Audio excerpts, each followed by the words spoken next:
saya yakinkan terbunuh, gitu ya. Yakin terbunuh? Iya. Sutrimo itu? Itu penyidik yang paling bodoh pun tahu. Karena ini saksi yang paling penting. Saksi, boleh dibilang saksi kunci ya? Saksi kunci nomor 1 kalau bagi saya. Okay. Saya mantan hakim sih, jadi curiga aja masa ini yang dijaga puluhan tentara, orang nggak boleh masuk, sesudah digeledah dapat dokumen.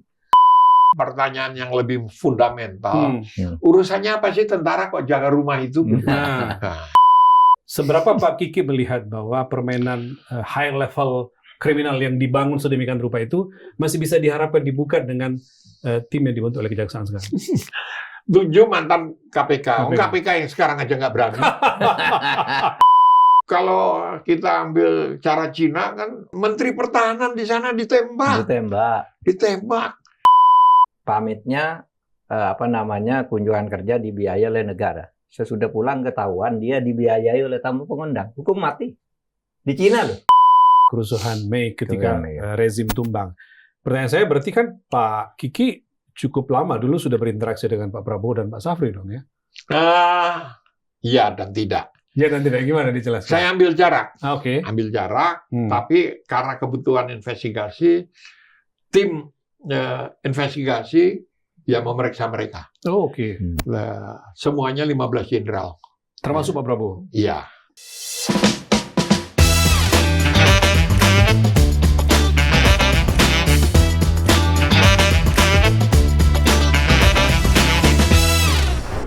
Halo para pemirsa, senang sekali bertemu kembali di acara podcast pada pekan ini. Kita bertemu di sini untuk bertukar pikiran, mencari segi-segi kebenaran terhadap masalah-masalah yang muncul terkait dengan masalah politik, hukum, dan pemerintahan. Khusus pekan ini, saya mendatangkan seorang tokoh, Mas Kiki. Nama lengkapnya Hermawan Sulistyo. Untuk Gen Z dan generasi milenial mungkin tidak terlalu kenal dengan nama ini, tapi inilah salah seorang tokoh yang dulu melakukan bersama rakyat Indonesia reformasi, sehingga jika sekarang banyak masalah yang menyimpang reformasi, barangkali nanti kita akan menggali sedikit sebenarnya reformasi itu apa dan mau kemana dan mengapa menjadi seperti sekarang. Meski begitu, karena yang paling menarik pada saat ini adalah terkait dengan Jampitsus Febri Adriansyah yang sekarang sedang ditahan di rutan Komisi Pemberantasan Korupsi. Mari kita mulai. Seperti biasa, diskusi ini akan dipandu oleh Puang Rizal Mustari. Silakan. Bertanya apa nih? Terima kasih. Pak Kiki, terima kasih. Ya, jadi saya ini dulu Pak Mahfud, menyapa dulu karena kita tahu Pak Kiki banyak sekali referensi, karena cukup dekat selama ini menjadi penasihatnya Kapolri Pak Kiki. Kita mengharapkan itu jadi mempertajam diskusi kita. Pak Mahfud, saya mulai dari Pak Kiki dulu. Pak Kiki, saya ngambil yang terbaru dari kasus yang terkait dengan Pak Febri Adriansyah gitu ya. Tentang penggeledahan di kediaman yang ditunggu-tunggu sebenarnya. Kediaman yang ditempati, yang di Kebayoran Baru, Jakarta Selatan. Itu kan digeledah setelah kira-kira 20 hari lebih dari penggeledahan pertama di Cafe The Clan dan di rumah di Sentul. Nah, sekarang diambil katanya dokumen yang terkait dengan TPPU. Pak Kiki melihat seberapa signifikan penggeledahan itu dengan sekian lama waktu dalam tanda petik yang dibiarkan baru bisa sempat digeledah. Iya, kalau pada proses investigasi, penggeledahan segala macam itu, semakin lama semakin terbuka peluang untuk menghilangkan jejak. Ya. Jadi, kalau kita kaitkan dengan penjaga rumah yang saya yakinkan terbunuh, gitu ya. Yakin terbunuh? Iya. Sutrimo itu? Itu penyidik yang paling bodoh pun tahu, gitu. Bahwa nggak mungkin mati wajar itu seperti itu, gitu. Nah, pasti dia tahu banyak. Dia tahu banyak. Nah, agak sulit menghilangkan jejak ini karena orang hidup, gitu. Ya, satu-satunya cara disukabumikan. Nah, cilakanya dari proses ditemukan mayatnya itu kan aneh, ya. dia dari rumah merasa sakit, lalu ke klinik. Nah, ke klinik, mati di depan klinik. Yeah. Nah, ini saja sudah aneh. Kenapa? Kalau sudden death itu, mati mendadak itu, porsi terbesarnya pasti karena jantung. Ini orang baru 42 umurnya. Tidak ada riwayat jantung, tidak ada riwayat penyakit kronis lain sebelumnya. Sehingga salah satu kemungkinan adalah diracun. Kalau diracun itu ada 2 jenis. Ini kondisi umum ya. Nah, 2 jenis yang biasa dipakai yaitu arsenikum dan cyanida. Nah, cilakanya 2 jenis ini itu punya masa hidup yang pendek. Oke. Kalau 4 jam langsung ketahuan. Di bawah 4 jam. Tapi kalau 1-2 hari, sisa-sisanya itu masih bisa ditelusuri untuk membuktikan ini arsenikum atau cyanida. Kalau di bawah 4 jam? Ya, itu. Kalau 2 hari masih bisa nggak? Masih bisa, tapi tinggal sedikit residunya. Karena apa? Ini berubah jadi gas. Jadi masuk ke tubuh, dia menguap, dia jadi gas. Nah, jadi kalau dia jadi gas, ya nggak bisa ditelusuri. Bayangan saya jauh ke depan. Kalau jaksa penuntut nantinya mengkaitkan ini, lalu membuktikan bahwa ini diracun, nggak ada bukti medical forensiknya. Karena sudah diasumsikan sudah hilang, udah seminggu lebih gitu. Ini sekarang ya. Berarti harus dicari kaitan dengan bukti jejak forensik medis yang lain. Misalnya pada saat dia diracun belum mati, dicekek, strangle, istilahnya strangle, diikat, dicekek, apapun itu masih bisa. Sebulan pun masih bisa dicari gitu. Nah, lalu atau misalnya ditembak atau fisik yang lain gitu. Tapi kalau racun, apakah ini desain? Pertanyaannya itu ya, apakah ini desain? Kalau desain itu bagian yang sangat krusial untuk evasion, untuk menghindari kasus TPPU-nya, gitu loh. Jadi nggak ada kaitannya, karena ini saksi yang paling penting. Boleh dibilang saksi kunci ya? Saksi kunci nomor 1 kalau bagi saya. Nah, saksi kunci nomor 1. Kenapa? Nomor 1 tentang seluruh peristiwa pencucian uang itu. Nah, karena gini, yang saya tahu kan gini, berangkas itu berat. Tidak mungkin digotong-gotong, apalagi digotong oleh orang luar yang penjaga rumahnya nggak tahu. Nggak mungkin itu. Persis. Nah, jadi sudah berapa truk itu diangkut selama ini, gitu. Setengah triliunan ya. Saya nggak mau ngomong supaya tidak melangkahi penyidik nanti. Biarin aja. Biarin.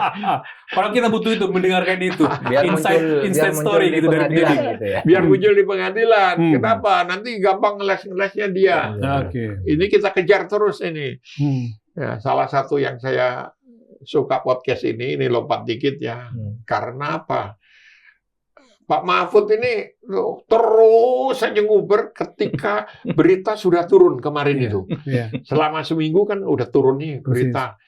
Saya tunggu, karena kalau tidak kita uber terus, lepas ini kawan ini.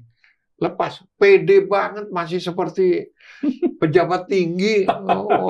Itu ada yang punya, memang silakan. Kan gitu kan? Itu ada yang punya. Silakan saja dibuka gitu. Tapi ada yang aneh bagi saya ya. Itu kan rumah yang dijaga tentara banyak itu, yang semula tidak bisa dimasuki karena dijaga. Di Jakarta Selatan, Pak. Pada akhirnya kan digeledah. Nah, rumah yang digeledah tapi dijaga dengan begitu banyak orang hanya mendapat dokumen.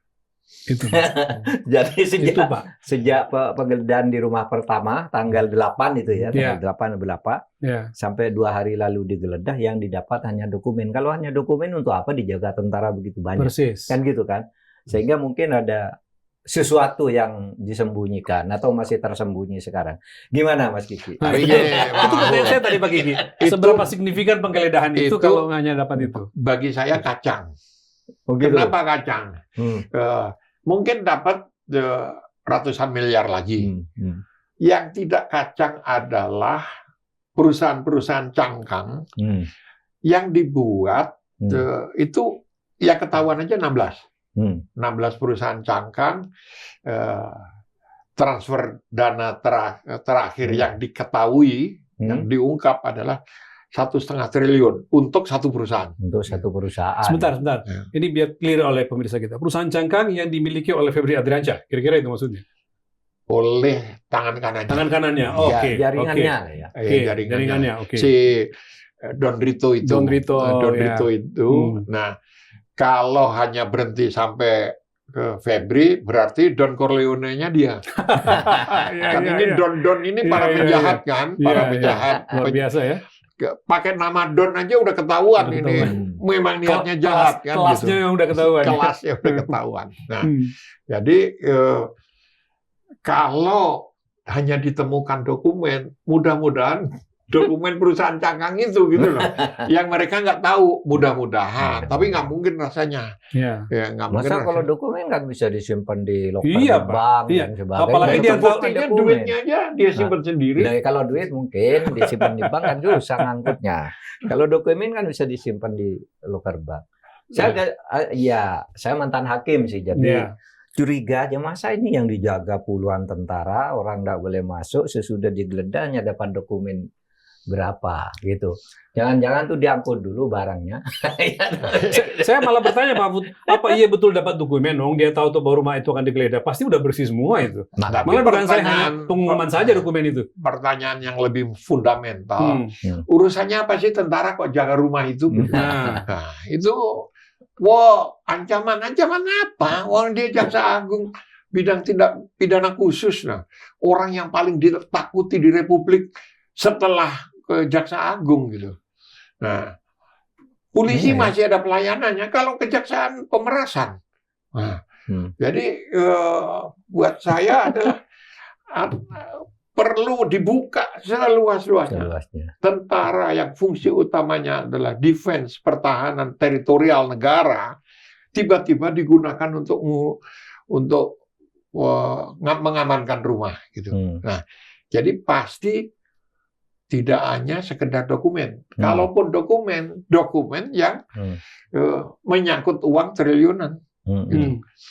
Jangan-jangan penelusuran jejaknya kalau untuk kasus listrik itu kan bentuknya dokumen-dokumen, apalagi yang sudah selesai seperti Asabri dan kasus yang dia tangani yang sudah selesai gitu. Dan itu kan masih banyak. Kalau saya dengerin rumor ya, karena saya investigator, saya nggak punya bukti, jadi saya nggak bisa bilang fix. Itu duitnya masih banyak. Duitnya masih banyak. Masih banyak.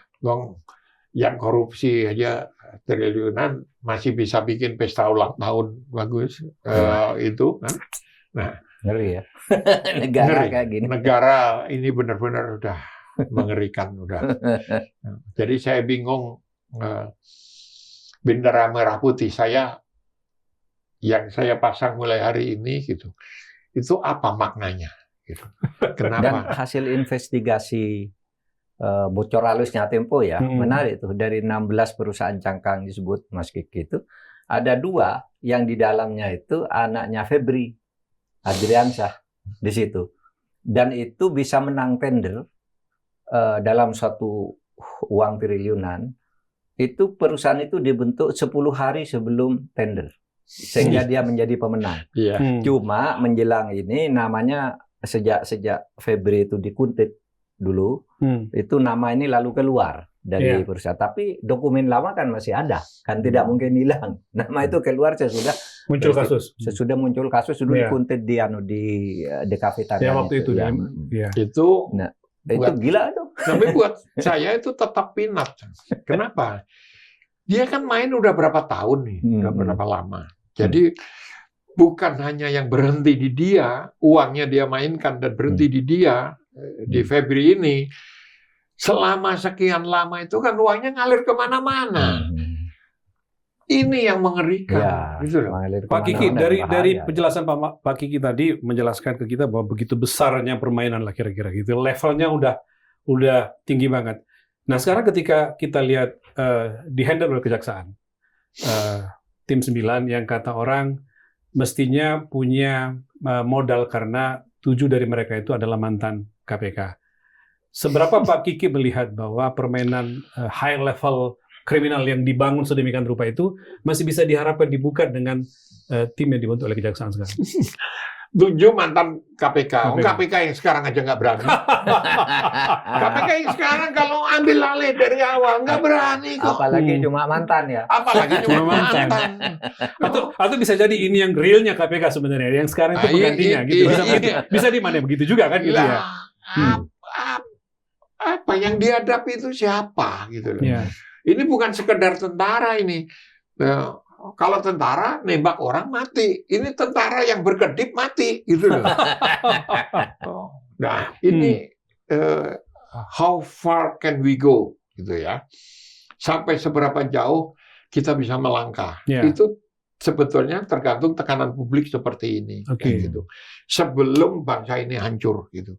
Kenapa? Kalau orang udah frustrasi, udah ini, sekarang profesional entrepreneurs pergi ke luar negeri semua kok sekarang. Saya puluhan tahun di luar, hidup di luar ya kayak gitu. Anak saya juga masih di luar kayak gitu. Semua pada nanya, Bapak nggak pindah aja? Gitu. Dengan mudah saya milih negara di Eropa, mau di Amerika, mau di ini. Tapi meskipun bukan Londo Ireng, saya bukan Londo Ireng lah, gitu kan. Nah, itu mengerikan.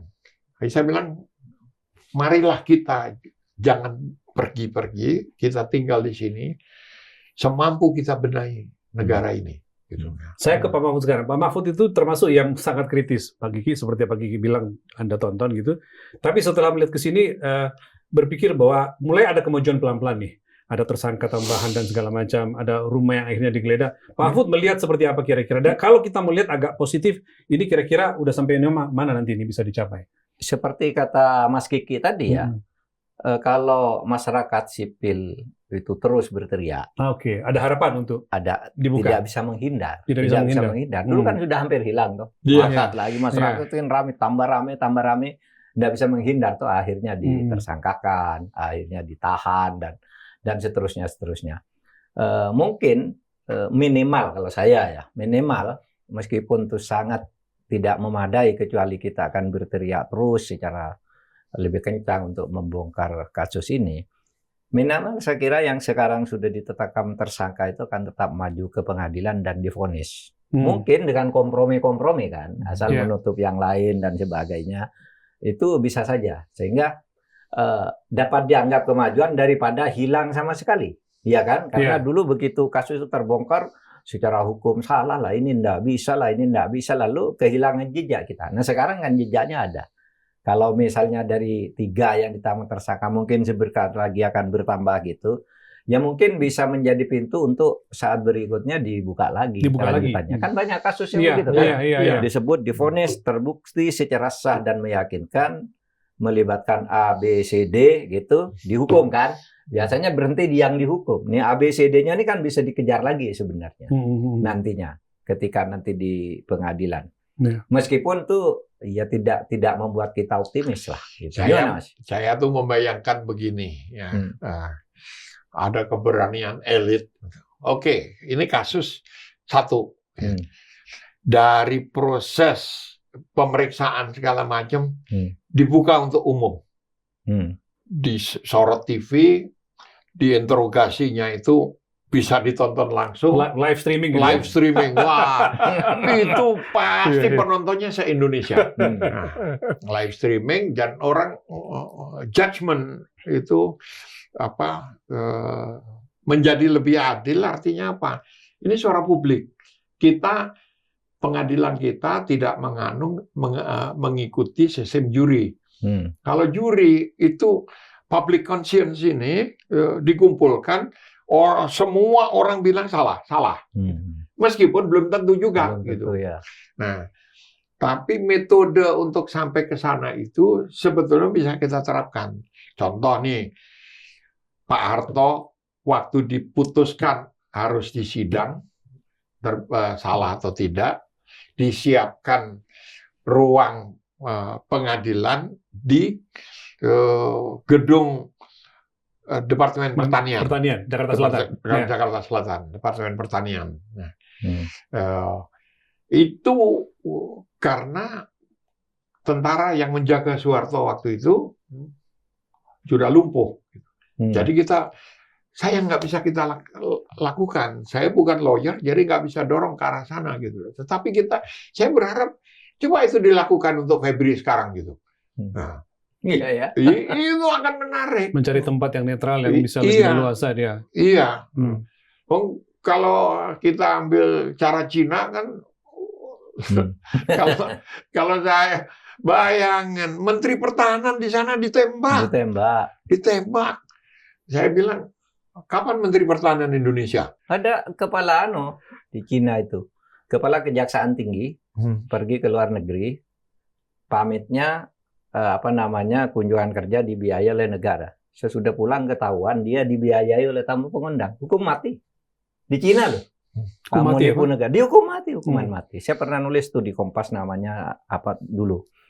Nah, saya kira tapi di kita itu kan perdebatan panjang kan, Mahfud, soal hukuman mati, no? Pak Kiki toh. Ya, karena Mas Kiki kemarin kan bilang, itu kalau dia tembak aja tuh si Febri di depan ngomong gitu, Pak. Iya, ngomong.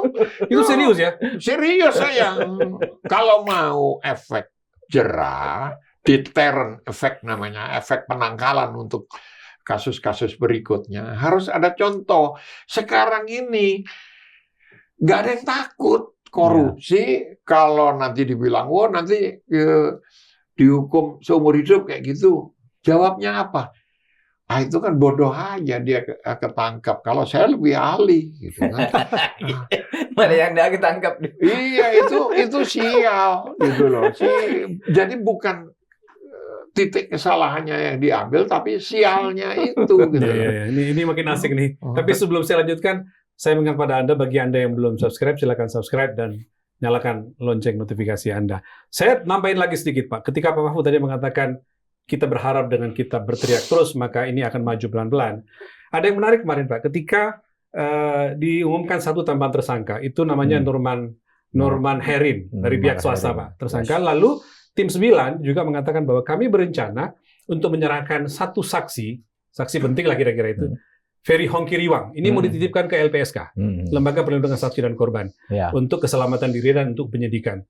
Karena jadi orang berpikir, ini berarti agak serius ini. Khawatir ini disutrimokan sehingga dia perlu dijaga. Artinya bayangan orang ini agak serius nih, Tim 9 untuk maju. Pak Kiki gimana? Masih saksi atau gimana? Saya nanti ke Pak Mahfud juga. KPK aja takut, apalagi LPSK. Ya, LPSK tidak punya track record dan tidak punya instrumen untuk melindungi orang. Lalu melindungi akibatnya bukan melindungi supaya bisa diproses berikutnya, melindungi beneran, jadi nggak diapa-apain orang itu. Gitu. Nah, kenapa? Yang dilawan ini kan udah karatan semua. Oh iya. Iya, udah karatan. Saking ininya ya, terlatihnya, saking lamanya beroperasi. Terlatihnya. Nah, kita lihat, dan ini bukan hanya di level elit, ya, sampai ke bawah. Nanti saya ingin ngomong tentang potensi konflik ke depan. Gitu. Sekarang kan pertanyaan publik adalah kenapa mal-mal itu dijaga? Ya, dikasih pagarnya tinggi-tinggi.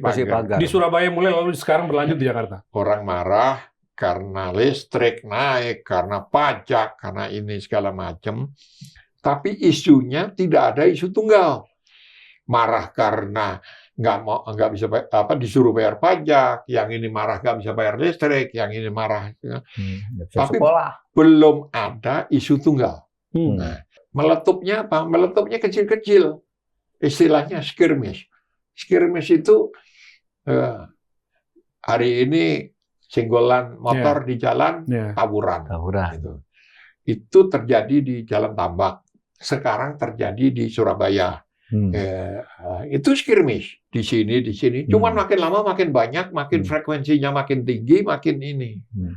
Sampai bersisian bersamaan, isunya mulai mengerucut. Ya, contohnya sekarang udah mulai ada tema-tema isu yang bisa masuk isu kecil-kecil seperti itu, yaitu Indonesia bangkrut. Ya, iya ya. Di Belanda ada judul tulisan gitu ya. Koran Belanda kemarin, Pak. Ya, itu sudah ada analisis itu. Di sini sudah mulai kecil-kecil ini merapat semua ke sana. Nah, lalu sampai ke tingkat nggak bisa ditahan lagi, meledak. Nah, seperti 98. Nah, lalu kalau pertanyaannya kapan gitu? Saya bilang selama simpul-simpul ini bertemu. Nah, saya bilang dalam sejarah kerusuhan di Indonesia itu selalu eskalatif dengan momen-momen historis. Jadi nanti 17 Agustus itu nggak akan diganggu orang, akan diganggu, ada rasa menghormati bangsa, kayak gitu ya. Setelah itu orang marah, lalu pemilik mal-mal itu melihat ketakutan. Nah, mungkin juga ada polisi yang niatnya baik, ngasih tahu, baik-baik. Sekarang dipagari semua. Tapi kata Pak Gubernur tadi, Pak Pramono Anung akan ditertibkan kembali. Ya, Pak Gub akan kira-kira apa yang akan terjadi? Kalau dia tertibkan kembali, itu dicopoti lagi, besoknya pemiliknya kabur ke luar negeri. Percaya saya. Gitu ya? Iya. Ngapain? Apa lagi? Atau jangan-jangan sekarang udah kabur. Sudah minimal itu mereka punya ada yang jaga satu lah, yang mengkoordinir. Ya, dan tiket on hold ya. Jadi anytime dia mau setiap pergi saat gitu. berangkat. Nah, yang paling laku sekarang kan pesawat-pesawat charteran itu. Jadi dia booking, udah ada apa-apa set berangkat gitu. Ya, Pak Mahfud, saya mau teruskan dulu dari apa yang dipaparkan oleh Pak Kiki. Kira-kira Pak Kiki menganalisis situasi sekarang, sambil juga memberikan jangan sampai terjadi, karena analisisnya bisa ke sana kan. Nah, Pak Mahfud kan pernah di pemerintahan, di mana pemerintah itu punya perangkat segala macam, Pak, untuk membaca itu, mengetahui itu tanpa perlu mengumumkan publik. Lalu ada langkah-langkah antisipasi sebagai orang pernah menjadi Menko Polhukam. Kira-kira seperti apa di dalam pemerintah? Begini, merespon apa yang kekhawatiran Pak Kiki ini? Setiap akan ada kerusuhan itu, kita sudah mengidentifikasi. Persis. Titik bin kita tuh lumayan bagus. Ya, dengan segala kemampuan yang dimiliki oleh pemerintah, perangkatnya ya. Yang akan terjadi di sana, sekian banyak kekuatan, korlapnya ini, otaknya ini, terus yang di sana sekian, sehingga dulu bisa diantisipasi lah, tidak sampai parah betul di zaman. Kita sering rapat tuh, lintas kementerian, bin, dengan Panglima TNI, Kapolri segala macam. Di sana, di Subden. Jadi mungkin juga kata Mas Kiki ini udah terbaca sehingga ada polisi baik hati memberitahu gitu kan. Segera pagari mungkin meskipun itu psikologis membuat orang serem juga gitu ya. Khawatir juga kalau terjadi sesuatu bagaimanapun kita nggak menginginkan itu, artinya pemerintah mestinya punya juga kita harus menyelesaikannya juga.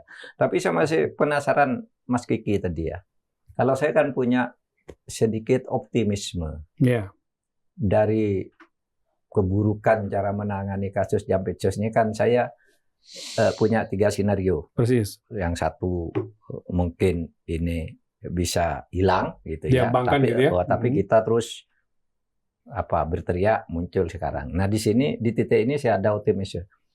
Mungkin Febrinya sendiri dan beberapa orang tidak akan menghindar. Kalau Mas Kiki, maksud saya, seberapa optimis? Apakah kasus ini akan hilang atau berhenti di Febri atau apa? Pak Mahfud ini mantan pejabat, Ya. pejabat tinggi, ya. Sebelumnya akademisi. Ya. Akademisi selalu mulai dengan pesimisme. Nah, Pak Mahfud optimis karena beliau pernah jadi di pejabat. Saya nggak pernah jadi pejabat. Tapi jadi temannya pejabat ya. Jadi saya akan memulai dengan pesimisme. Karena apa? Makin melebar kasus ini, makin dapat jaringannya, makin banyak orang berkepentingan dan tidak ada yang berpikir secara makro komprehensif bagaimana menangani ini. Gitu. Akibatnya apa? Udah ditangkepi ke semua bupati aja, banyak sekali bupati, gubernur segala macam. Tetap aja masih berani maling kayak gitu lah. Artinya apa? Artinya ini hanya kasus di puncak gunung es. Kelihatannya hebat kayak gini. Hebat kalau dia melebar kemana-mana dan semua disapu, ambil contoh. Dia sebut nama siapa, kayak gitu. Kejar lagi, grebek lagi, tangkap lagi. Nah, itu mungkin baru ada efeknya. Kita belum lihat nih, ada muncul nama-nama yang muncul pun yang disebut baru Don Rito sama Ferry Hongkiriwang gitu orang-orang di sekitarnya Febri. Kecil aja ya. Bobo. Ya. Panggilannya itu. Bohoho apa Boboho itu. Boboho. Ya. Itu yang orang kecil menjadi besar karena dia nempel di Ferry. Jampitsus ya. Nah, ini kan orang kecil, orang daerah lagi gitu. Orang daerah masuk ini kesalahannya begini, orang daerah dia nggak dipercaya oleh Ferry kan sampai ngurusi perusahaan cangkang triliunan. Tiba-tiba orang ya katakanlah kere gitu, tiba-tiba kere munggah balik istilahnya. Tiba-tiba naik ke puncak dan yang ditangani triliunan. Orang seperti ini pasti shock. Antara sebelumnya itu overconfident, sekarang loh kok aku ditangkap gitu. Yeah. Kalau memang di penjara, kan kita belum ada bukti, beneran nggak dia di penjara kan? Bahkan dia belum tersangka satu orang ini ya. Iya. Sampai sekarang masih saksi. Satu kan, baru satu kan. Baru. Jadi pesimisme saya, semua berkepentingan untuk ngeroyok, untuk nutupi gitu. Termasuk pemain-pemain lama di kasus Jam Sostek, di kasus perusahaan-perusahaan cangkang sebelumnya kayak gitu. Jadi intinya memang perampokan bersama. Dan makanya saya bilang kalau kesel, udahlah. Saya pengen kita latih teroris-teroris selama ini gitu ya. Dihidupkan lagi. Suruh nembak aja nanti dari itu masuk surga itu. Lalu harta rampasannya bagi ke mereka ya. Ini kamu jihad. Daripada dia bunuh orang nggak berdosa, ini udah jelas dosanya numpuk-numpuk. Gitu. Jadi jangan perkarakan soal pakai rupiah apa enggak langsung. Iya, udah tembak aja. Itu di Cina dipertontonkan begitu. Enggak, begini loh. Saya kira kita perlu mendengar dari Mas Kiki juga.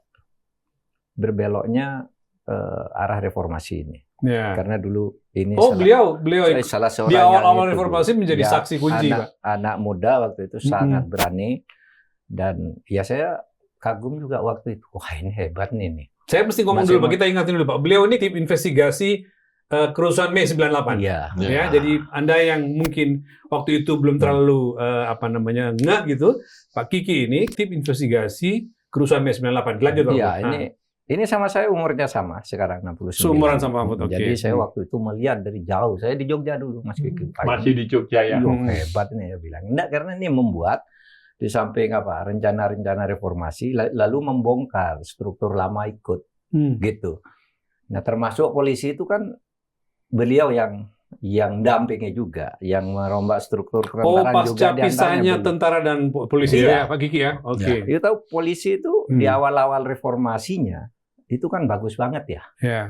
Sampai pernah ndak punya uang, masih bisa membongkar kasus bom Bali, terus Pak Gubernur Suardike yang Bali itu juga Imade Mangkupastika itu juga hebat sekali, itu bekerja banyak profesi. Polisi bersih-bersih lah. Dibantu oleh beliau waktu itu, Pak? Iyalah, dia kan di sana, di Bali. Juga arah reformasinya kemana. Nah sekarang ini kan jadi kacau nih. Tentaranya masuk lagi. Jangan-jangan itu karena polisinya sudah belok gitu. Kalau polisi terus begitu ya saya masuk juga dong gitu. Barangkali ya. Nah, kita perlu dengar dari Pak Kiki. Gimana Pak Kiki? Gimana? Jadi gini. Ini agak menarik diri. Ke 98 ya gini. Bagi mereka siapapun kita yang pernah hidup di bawah rezim Soeharto, Orde Baru ya, itu tidak terbayangkan untuk anak-anak sekarang ini. Nah, saya biasanya analoginya gampang. Kamu tahu COVID-19 kemarin, gitu. Kita itu seperti terteror di sekeliling kita dan kita nggak tahu apa, gitu. Waktu COVID ya? Iya. Nah. Zaman Soeharto itu sama. Kita ini terteror gitu, tapi kita itu nggak tahu apa. Ini contoh nih. Kita ngobrol kayak gini nih. Jangan mimpi masih bisa ketemu hari Senin. Kenapa? Hari Minggunya. Waduh, saya jadi keinget masa-masa itu tuh. Hari Minggunya kita ketemu di Kodim atau di kuburan. Udah. Jadi bayangkan dosen UI yang dianggap itu katanya kampus perjuangan, meskipun perjuangan omong kosong itu, kan? Itu saja dosen di ruang kelas itu nggak berani ngomong. Bayangkan dosen sistem politik Indonesia nggak bisa ngomong politik. Lalu apa yang diajarkan itu, gitu loh. Nah, sehingga semua marah, kita konsolidasi, jalan, dan ya jujur lah, saya merancang merancang eskalasi massa itu melalui tanggal-tanggal bersejarah. Hari Kartini aja kita manfaatkan. Apa? Yang penting orang ngumpul. Gitu. Orang ngumpul baru kita kompor-kompor. Termasuk sholat Jumat juga ya?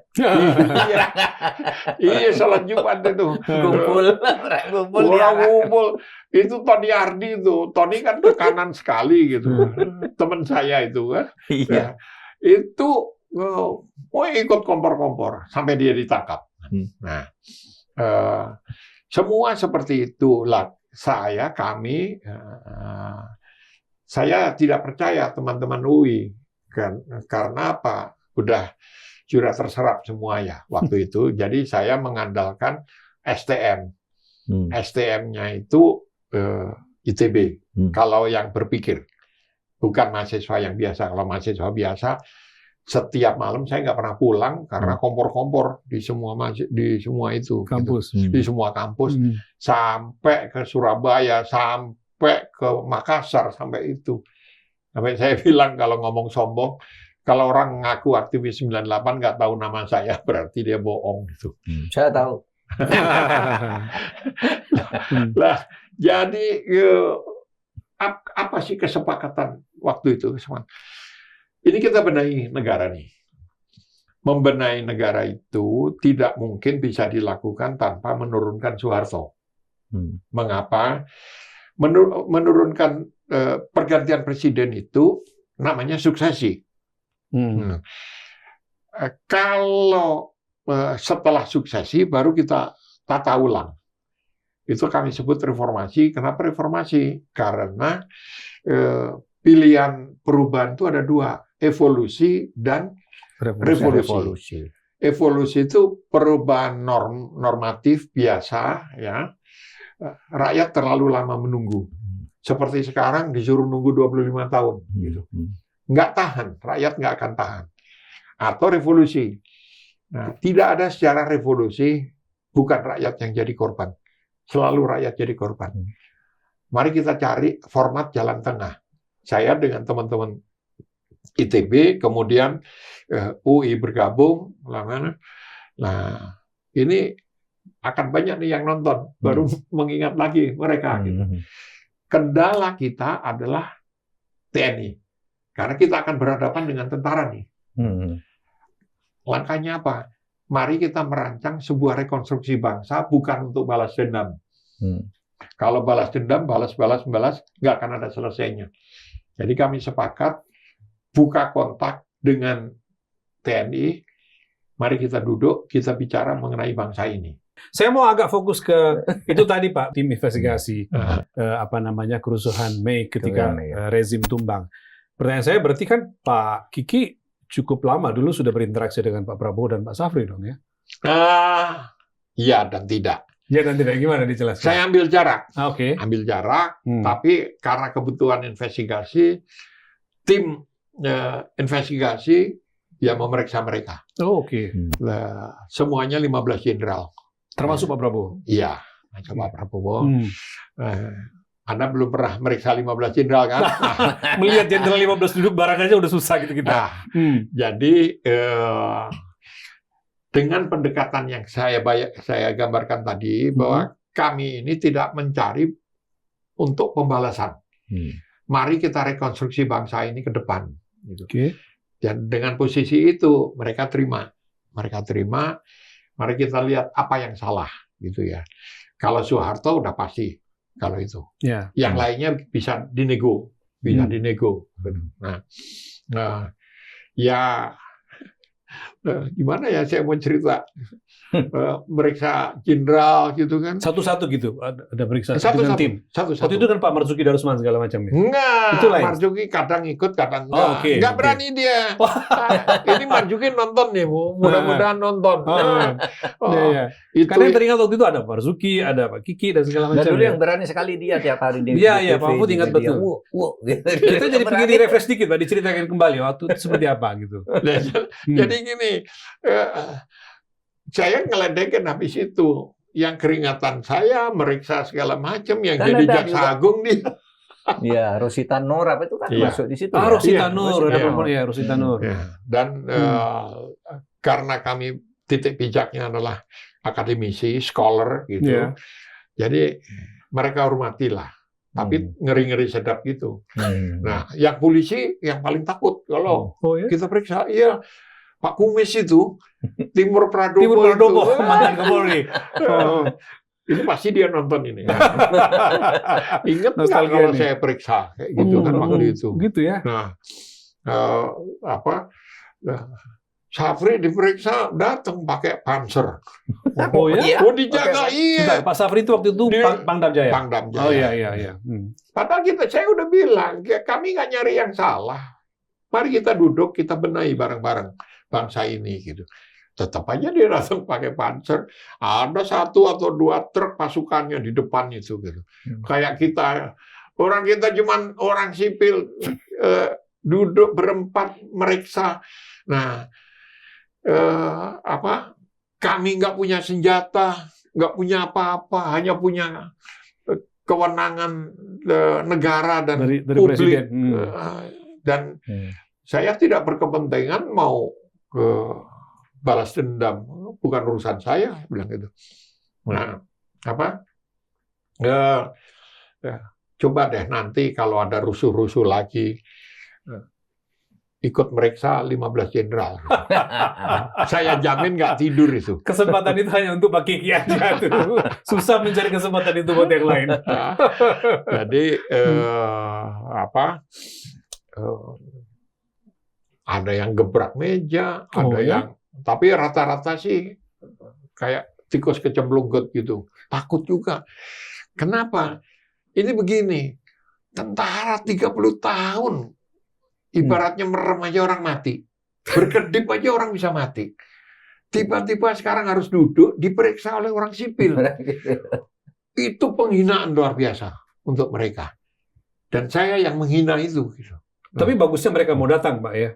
Memenuhi semua diperiksa. Saya jemput. Kalau enggak, Kami punya kewenangan itu. Dan nggak usah dijemput. Saya nyanyi aja, ngoceh aja di media. Dan sampai ke dunia internasional. Namanya ini, jenderal ini nggak mau datang karena dia memang penjahat. Selesai karirnya. Nah, jadi takutnya karena itu. Wartawan itu puluhan, ratusan wartawan dari seluruh dunia kok gimana? Takut mereka. Pak Mahfud yang beliau tadi bilang ada yang gebrak meja, kita udah bisa debak-debak, Pak. Kan 15 orang itu kan kita tahu semua lah. Tapi gini, reformasi dulu tuh iya sangat menegangkan, tapi hasilnya sangat indah. TNI Polri dipisah. Polri kemudian menjadi sangat bagus ya, sangat bagus. TNI keluar dari politik, iya kan? Waktu itu kan saya jadi Menhan masih muda, jadi mengalap berkahnya ini yang Natas yang Bapak maksud disiapkan oleh jenderal-jenderal ini Pak, meskipun saya sipil dan masih muda gitu. Itu awal-awal reformasi dan Pak ya. Tentara waktu itu udah menyatakan kami keluar dari politik, ini kembali ke negara demokrasi. Nah ini kok sejak pertengahan tahun 15-an gitu ya ke atas kok jadi belok lagi, ketemu lagi mau ke tengah lagi. Polri-nya juga agak rusak. Masuk ke berbagai bidang sehingga disebut multifungsi justru katanya. Justru masuk ke politik. Lalu TNI-nya juga ngimbangi loh. Kalau polisi begitu ya gitu juga saya. Sehingga jadi situasinya seperti sekarang. Nah gimana sekarang cara memperbaiki lagi dulu? Gimana? Kalau tentara harus dengan power. Harus dengan power apa? Politik. Kekuasaan politik yang bisa mengendalikan tentara. Nah, tetapi tentara dan polisi sama. Kalau saya ngambil jalan yang lebih pelan, lebih lunak melalui pendidikan. Nah, Pak Mahfud tahu nggak sekarang itu ada sekitar 200 dokter polisi. Beneran nih. 200 dokter polisi. Iya, nggak termasuk balul adalah. Ini dokter beneran disertasi. Dokter beneran. Dibimbing beneran. Iya. Kalau menteri kan balul adalah itu kan odong-odong. Nah, ini dibimbing bener dan banyak yang dari UI, dari luar negeri juga banyak gitu. Nah, saya lihat ya apa yang terjadi, ada perubahan signifikan dalam mental para akademisi ini. Saya tidak bilang bahwa dengan pendidikan korupsi bisa hilang, enggak. Tapi mereka lebih santun dalam berkorupsi, ngambil uangnya nggak banyak-banyak gitu. Nah ini bertahap. Kalau tentara tidak ada kontrol. Ya, meskipun ada. Ini bukan karena Pak Kiki lebih dekat ke polisi ketimbang tentara ya, bukan ya? Itu salah satu alasan juga. Kenapa? Bagi saya polisi itu institusi sipil, dia organ sipil, dia instrumen peradaban sipil. Tapi dia pegang senjata dan pegang hukum. Nah, itu dia. Soal senjata itu karena harus ada law enforcement. Masyarakat kalau tidak pakai senjata nggak takut. Nah, dari situ baru kita arahkan ke law enforcement. Nah, persoalannya senjata polisi itu bukan lethal weapon, itu seharusnya. Itu senjata untuk pelumpuhan. Pelumpuhan aja. Sehingga dari tahun 70-an itu Pak Mahfud sampai belakangan sebetulnya sebelum ada fenomena terorisme, polisi di seluruh dunia itu normanya adalah pakai revolver karena lebih terkontrol, nggak ada automatic weapon atau semi-automatic weapon yang berondongan kayak gitu. Nah, ketika terorisme kemudian berkembang menggunakan automatic weapon, baru polisi minta hak untuk menggunakan itu karena lawannya berat nih kalau automatic weapon, senjata otomatis. Baru digunakanlah Glock, Six Higher, lalu produk setengah lokal itu HS